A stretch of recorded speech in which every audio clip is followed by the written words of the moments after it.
ICC December 24న 2025లో ఆడబోయే champion ట్రోఫీకి అయితే schedule announce చేసింది. Hybrid మోడల్లో జరిగే ఈవెంట్ అయితే ఫిబ్రవరి 19న స్టార్ట్ అయి మార్చి 9న ముగుస్తుంది.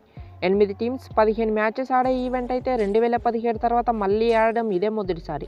ఇంకా ఈ టోర్నమెంట్ని అయితే డిఫెండింగ్ ఛాంపియన్స్ అయిన పాకిస్తాన్ హోస్ట్ చేయబోతున్నారు.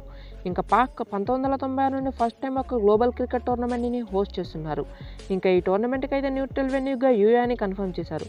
ఇంకా 19 రోజుల వ్యవధిలో జరిగే ఈవెంట్లో ఆడే ప్రతి మ్యాచ్ ప్రతి టీంకి చాలా ఇంపార్టెంట్.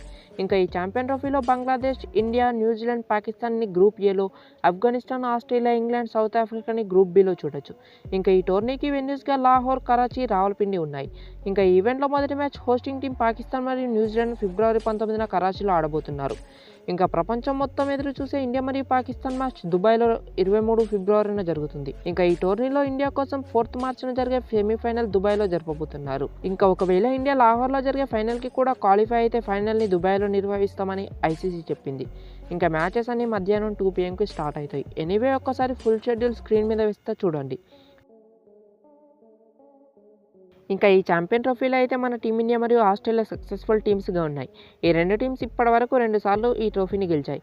ఇక ఈ టోర్నీలో శ్రీలంక ఎందుకు ఆడట్లేదని మీకు డౌట్ రావచ్చు. ఐసీసీ ఛాంపియన్ ట్రోఫీకి క్వాలిఫికేషన్గా ఓడిఐ వరల్డ్ కప్ పాయింట్స్ టేబుల్లో ఉన్న టాప్ 8 టీమ్స్ని ఎలిజిబుల్ అని రూల్ పెట్టింది.